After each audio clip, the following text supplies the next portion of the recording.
des top modèles. C'est beaucoup plus joli.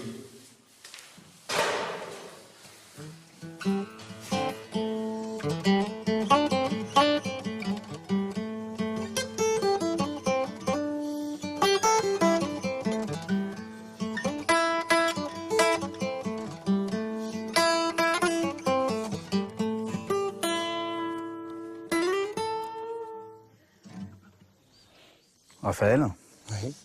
c'est une clinique où on peut être dans l'herbe, jouer de la guitare, Oui. et pourtant c'est un hôpital psychiatrique, sans barreaux. Sans barreaux, oui. Vous dites quelquefois que vous seriez tombé dans un hôpital psychiatrique avec des barreaux et que des calmants, vous seriez au fond d'une cellule. Ouais, certainement. Ouais. Il y en a encore hein, aujourd'hui qui pensent, des psychiatres, que les murs soignent. C'est pas les murs qui soignent, c'est l'accueil, je dirais, de la parole. Et les médicaments ne vous assomment pas trop? Ici, ça va, non? Ici, c'est plutôt, c'est pas trop la politique de l'endroit, ouais. Non, non, c'est nécessaire. C'est nécessaire pour se protéger plus ou moins aussi de soi-même, bien sûr. Pour pas les foutre en l'air. Oui. Ce qu'il faut dire ici, c'est pas une simple clinique. Il y a ce qu'on appelle le club, c'est que vous devez participer à la vie de cette clinique. À la cuisine, au nettoyage. Oui, les poubelles, les cendriers. En fait, dans l'organisation de la clinique, dans le club, tout se décide. Il y a autant de patients que de moniteurs que de soignants. Ouais, c'est important, ça, hein, l'idée que vous soyez à part égale. Oui, soignants, soignés, gendarmes, voleurs. Même pied d'égalité. Bah, quelque part, oui. Être un peu fou, c'est humain. Vous mettez une étiquette vous, sur votre maladie psychique? On m'a dit ce que j'avais, oui. Ça s'appelle comment? Une dépression mélancolique avec identification. On m'a dit que c'était ce qu'il y avait de plus dur à soigner. Et qu'est-ce qui vous angoisse énormément lorsque vous avez des crises d'angoisse, vous? De ne plus exister, de fondre, de disparaître. Vous êtes là depuis combien de temps, vous? Là, ça va faire 5 mois et demi, là. Et vous pensez encore pour longtemps? Peut-être un peu, oui. Ouais, peut-être 9 mois, le temps d'une grossesse, pour sortir correctement. Ah, vous pensez à une nouvelle naissance, alors? Bah, ça. Se retrouver soi, c'est un peu ça, oui. Et lorsque vous entendez des sanglots, des cris dans les couloirs, est-ce que...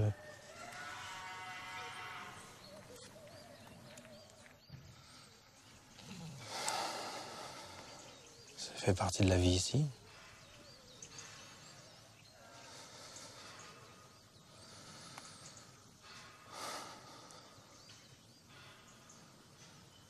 Ouais, moi aussi, j'ai les miens. Vous criez, vous, de temps en temps? Ça m'arrive, en général, je vais crier tout seul dans la forêt, mais... Ouais. Quel âge? T'es plus vieux que moi, toi. T'as quel âge? 40. Et moi, j'ai 45 ans bientôt. T'es plus un bébé. T'es plus un bébé. Alors, prends-toi en charge, mon ami. D'accord.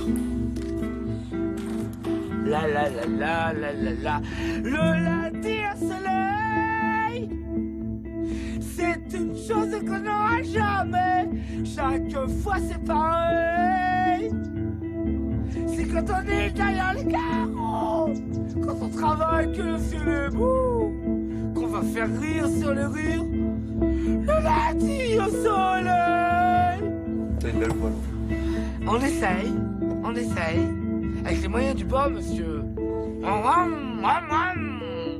On peut vous poser quelques questions? Oui, Vous êtes là depuis longtemps? je suis là depuis très longtemps, oui. Et vous êtes bien ici? Bien, oui et non. Comme tout le monde, partout c'est pareil. C'était quoi votre vie avant ici? Ma vie d'avant, Oui. faut pas en parler. D'accord. trop Je dur. me suis intéressée à tout le monde, on m'a foutu des raclés comme ça n'a jamais été permis. C'est la vie, monsieur. Nous le savons tous ici. Vous pourriez vivre à l'extérieur, seul? Non, je ne peux pas. Je ne peux pas. Pourquoi? Parce que j'ai le cœur grand comme une maison et quand je vois des gens malheureux, je les invite mais ils ne me respectent pas. Je l'ai vécu. Je veux pas recommencer. J'en ai bavé. Comme tout le monde, comme toi aussi, papa. Merci beaucoup. De rien, frère. Je t'aime bien. Donc, il y a quoi déjà comme activité? Il y a le chat, le chien, ouais. Ensuite, qui veut faire les cendriers? La petite boutique. Alors, Marie, Blandine. Les poubelles.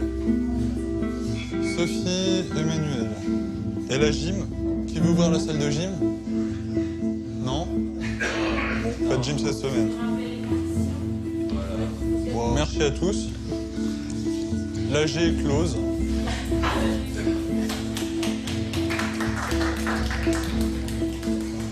Lorsqu'on vous voit comme ça, on se dit, mais qu'est-ce qu'il fait là? Avec votre bonne bouille, avec votre air calme et cool. Ouais, bah même moi, des fois, je me pose la question, qu'est-ce que je fais là? Il y a tout le monde qui me dit que, franchement, je devrais m'en sortir, etc. Mais que le problème, c'est que quand je suis chez moi,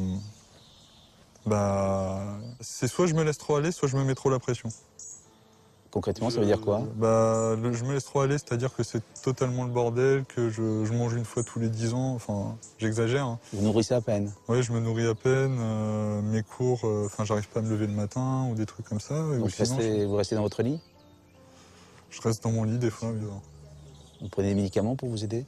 Je prends des médicaments pour m'aider, j'ai changé de traitement il n'y a pas très longtemps. Donc je suis passé d'un petit antidépresseur à un très gros antidépresseur. Le reste, je l'ai gardé pour réguler mes humeurs et un truc pour dormir. Mais si vous deviez résumer d'une phrase cette chose si compliquée qui est le rapport au réel, qu'est-ce qui vous fait peur dans le réel? La frustration, je pense. La frustration de quoi? La frustration de tout. De tout? Ouais.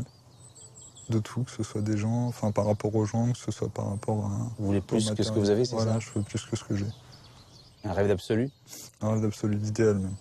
L'idéal. Lorsque vous êtes seul, livré à vous-même, qu'est-ce qui se passe? Quels sont les dangers? Quels sont les risques? Quels sont les risques? Que j'abandonne tout. C'est que j'abandonne tout. Ça veut dire quoi, ça? C'est-à-dire que, en fait, j'ai une tendance à l'autodestruction, mais ça se commande pas.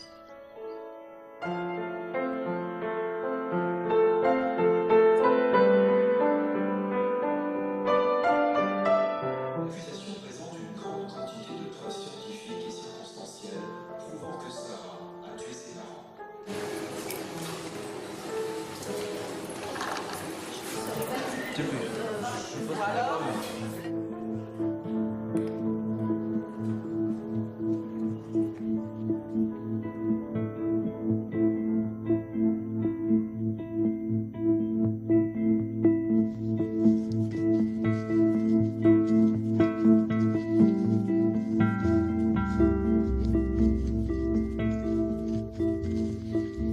On se demande ce que je fais là, mais en fait, c'est justement ça qui est difficile à expliquer, c'est-à-dire que ça se voit pas.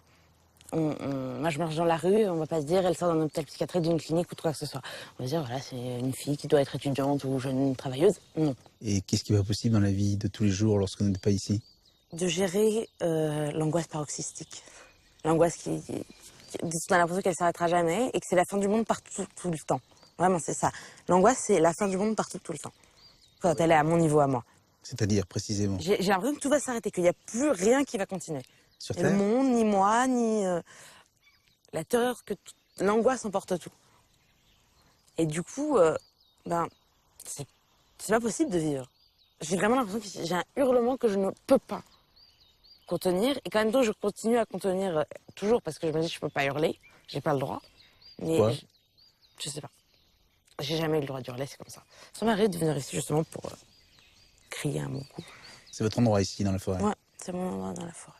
C'est vrai que j'aime. C'est quoi votre histoire? Mon histoire, c'est celle de ma famille, c'est-à-dire l'héritage de grands-parents juifs, polonais, russes, qui ont immigré en France et qui ont toute cette histoire-là, elle fait partie de moi et c'est beaucoup là-dessus que je travaille.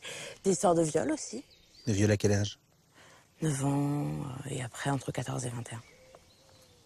22 même. Et si on vous lâchait demain dans Paris? Je survivrais. Mais si c'est pour survivre, on a envie de me foutre en l'air tous les soirs, je vois pas l'intérêt. Et si c'est de nous expliquer à quel point vous êtes en danger dehors, pour qu'on comprenne bien que vous avez de bonnes raisons d'être ici? J'ai été violée un certain nombre de fois. Beaucoup trop. Dans la rue. La première fois, on se dit c'est le hasard. À la 8e, on se dit le hasard, je veux bien, mais il y a un moment où moi aussi, je dois avoir quelque chose qui se met en jeu là. Et bien ça, faut construire, si ce n'est comprendre totalement, au moins réussir à construire un jamais plus ça. Jamais plus ça n'arrivera. Que ça vienne plus jamais de moi, en tout cas. Du tout.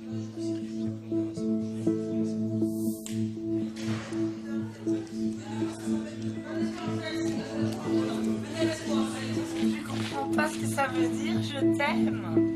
C'est français pourtant. Mais oui, c'est à toi, Joko, chérie, voyons. Quand est-ce qu'on se marie? D'accord, allez. Bisous, kiss. Ben moi, je me reposais.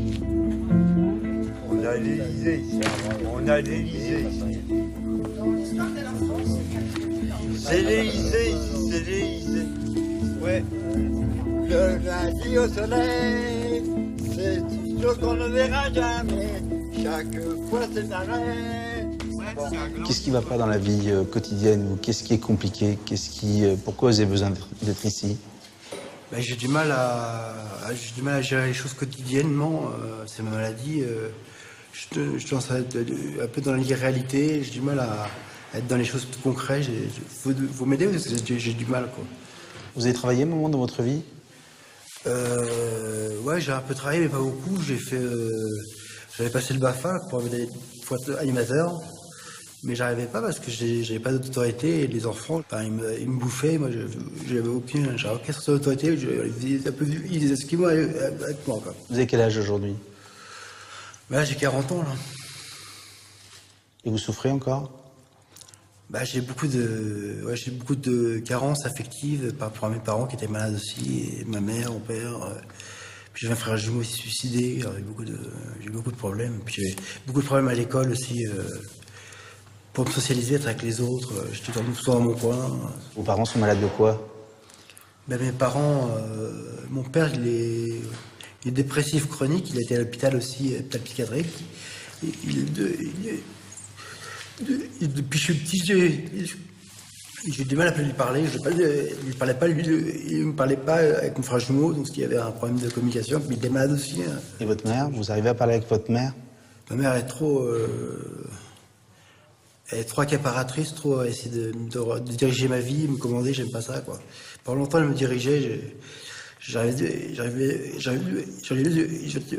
pas à lui dire non. Maintenant, ça, j'arrive un peu plus à... Vous pensez sortir un jour d'ici? D'ici, je sais pas, peut-être. Je sais pas, parce que ici, il y a plus de paroles que dans les hôpitaux psychiatriques où ils nous parlent pas, on se balade dans les parcs, mais on parle même de communication, de respect de l'être humain aussi, quoi, de la dignité, quoi. Il n'y a pas beaucoup là-bas, il n'y a pas eu beaucoup. Vous avez eu l'impression qu'on vous manquait de respect lorsque vous étiez dans des hôpitaux psychiatriques? Ouais, j'en voulais même. J'en voulais à certains infirmiers. J'avais même des pulsions morbides, mais pas sur moi, mais de meurtre, quoi, de les tuer, de leur casser la gueule. À quel moment on vous a manqué de respect, selon vous? Ils ne sont pas occupés de moi, donc j'ai déliré. Ils m'ont laissé délirer.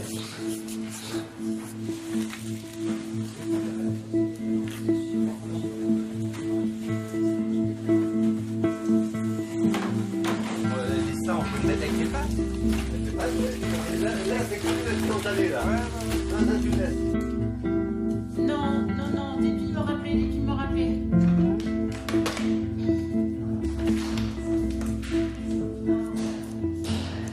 Bonjour. Bonjour, docteur.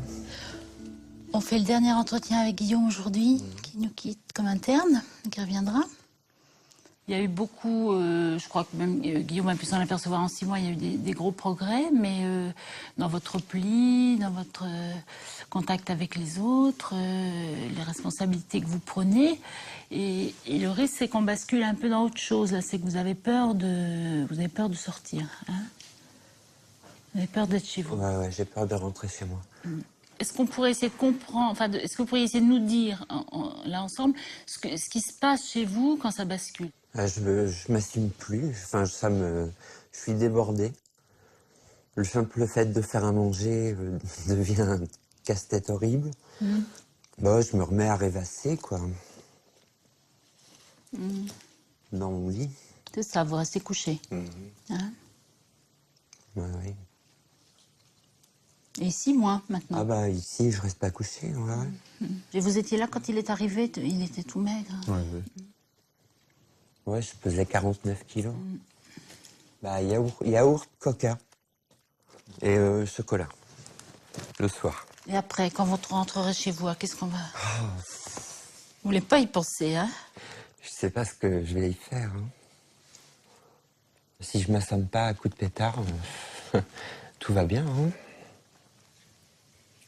Comment ça se fait? Moi, je voudrais revenir au fil de Pourquoi tout à l'heure. j'en ai besoin là-bas et pas Voilà, ici? ici, vous arrivez à vous en passer. Qu'est-ce qui se passe?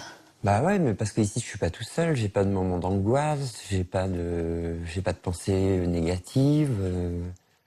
Je suis plutôt bien entouré, en fait. On est une bonne bande et on s'entend bien. J'ai pas cette solitude qui pèse autant, quoi. Moi, je crois que c'est pas bien que vous viviez tout seul. Bah non, c'est pas bien que je vive tout seul, mais... Avant, j'avais un chien.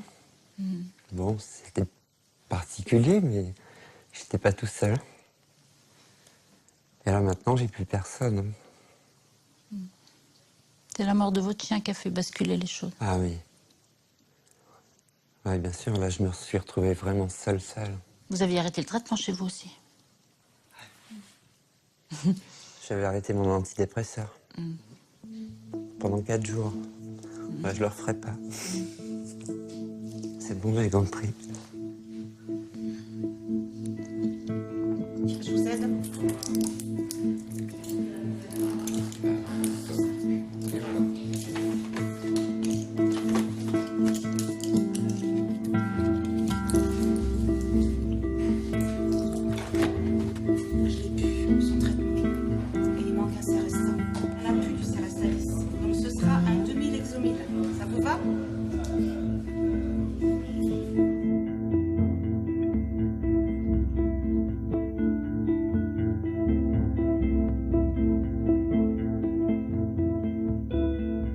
Nicolas, on a compris que la psychiatre ne voulait pas partir. Non, je veux pas partir. Là, votre lit est fait, Oui, alors que chez vous, vous restez dans votre lit défait. oui. Chez moi, je suis comme ça. Des heures, Voilà, pendant des heures. à ne pas vous nourrir. Non. Mon chien a fini dépressif.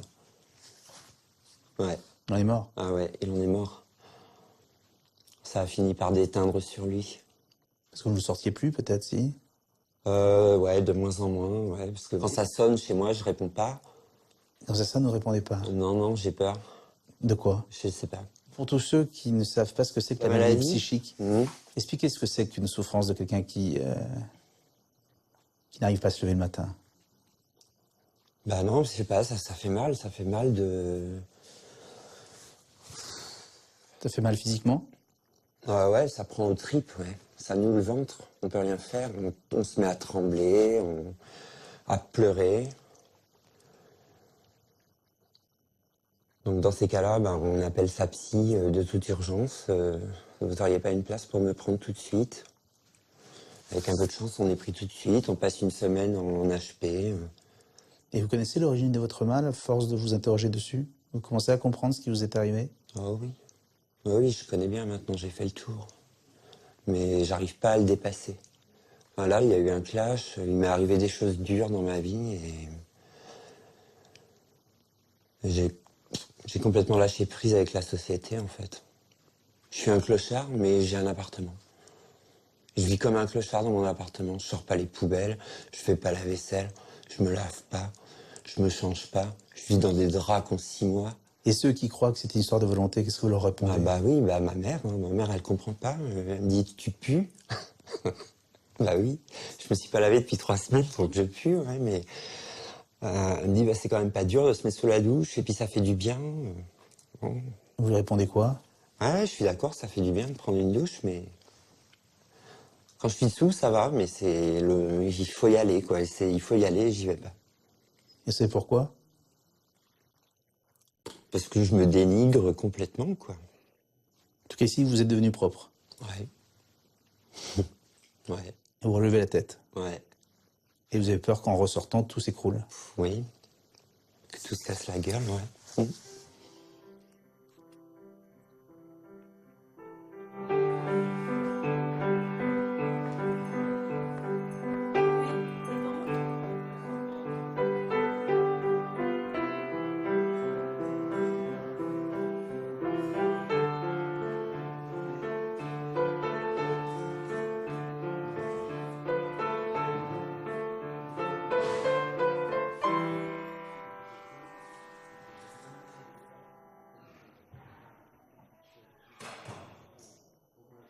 Bravo déjà, Patrick. Oui, j'ai fait ce que j'ai pu. Je trouve qu'on peut très bien jouer simple, sans virtuosité, mais du moment que ça sort de l'âme, on donne comme on reçoit. Ça vous fait du bien de jouer? Ça me fait du bien, oui. On peut savoir pourquoi vous êtes là, ici, à Sommery? Oh. Non, je ne veux pas en parler. C'est une longue histoire. Non, c'est une longue histoire. Est-ce que vous êtes bien ici? Je suis très bien ici. Moi, si on me disait un souhait, je dirais du moment que je ne souffre pas pour la vie jusqu'à 100 ans, du pain de l'eau. Ça me suffit du pain de l'eau si je ne souffre pas. C'est pour vous dire à quel point la paranoïa, ça blesse une personne. Vous êtes paranoïaque? Je suis paranoïaque. Vous souffrez en ce moment? Un petit peu. C'est moyen. C'est moyen. Ça va pas assez vite. Ça va passer vite le temps? Ça passe pas assez vite. Vous êtes pressé? Ouais, je suis un homme pressé. Pressé par quoi? Je sais pas. Pressé de sortir d'ici? Avec ce qui m'est arrivé dans ma famille, je peux pas faire autrement que d'être ici. C'est votre maman qui a été hospitalisée, c'est ça? Oui, elle est hospitalisée. Vous Elle est dans une maison de retraite. Et vous avez vécu toute votre vie avec J'ai elle? vécu toute ma vie avec elle. Comme vous vous retrouvez comme un petit garçon qui a perdu sa maman? Bah ouais, exactement. Je suis dans le cocon, dans le ventre de ma mère, je suis encore. Encore? Je suis encore dans le ventre de ma mère. Et vous avez quel âge? Bientôt 60. Et vous avez envie de grandir? Je sais pas. J'ai raté le train de la vie. Vous avez raté le train de la vie? Ouais. Vous savez pourquoi?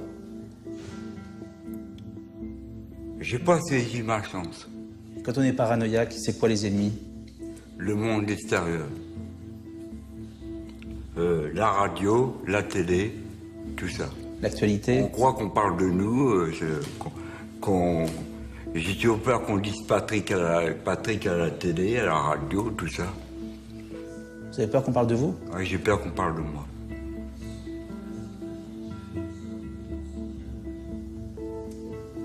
On va arrêter là alors. Ouais.